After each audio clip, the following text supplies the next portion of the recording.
Presented by Ans Music, Gopalganj. Mixed by Palvi Recording Studio, Machia Mode.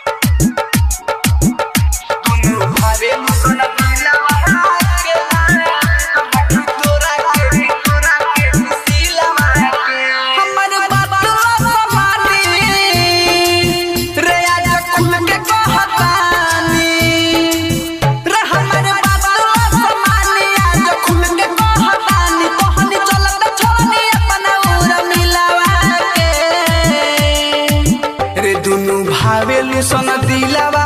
के रखी तोरा के किसी लवा के बोल दुनु भावेलु सन दिलवा के रखी तोरा के किसी लवा के सुना भावेलु सन दिलवा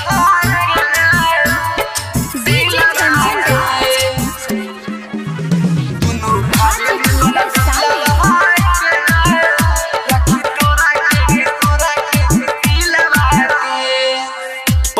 कमरिया 16 के उमरिया लगे उर मिलवा कमाल रे सूट सलवार पे निकले बहरिया फहरा में जब अपन बाल रे फहरा में जब अपन बाल रे पतली कमरिया 16 के उमरिया लगे उर मिलवा कमाल रे सूट सलवार पे निकले बहरिया फहरावे जब अपन बाल रे कमन के हम राखी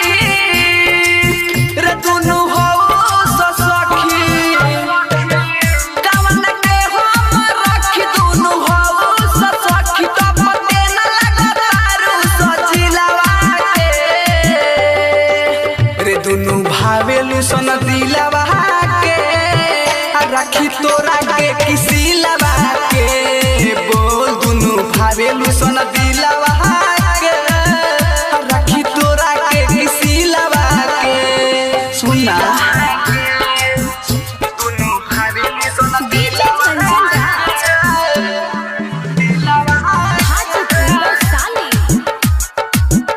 रखी तोरा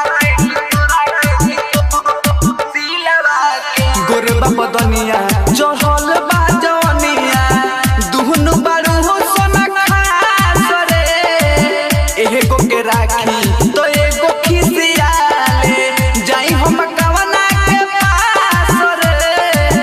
जाई हम कवना के पास गोरबा बदनिया चढ़ल बा जवनिया दुहनु बारू हो सोना खास रे एगो के राखी तो एगो खिसिया ले जाई हम कवना के पास रे परमोत के खानी दुगो में हर रखल बानी अमर जीत गुड खानी दुगो में हर रखल बानी छोटू जान गइल सब हमरा लीलावा के रे दुनु भावेलु सन दिलवा के रखी तोरा के किसी लवा के बोल दुनु भावेलु सन दिलवा के रखी तोरा के किसी लवा के सुना।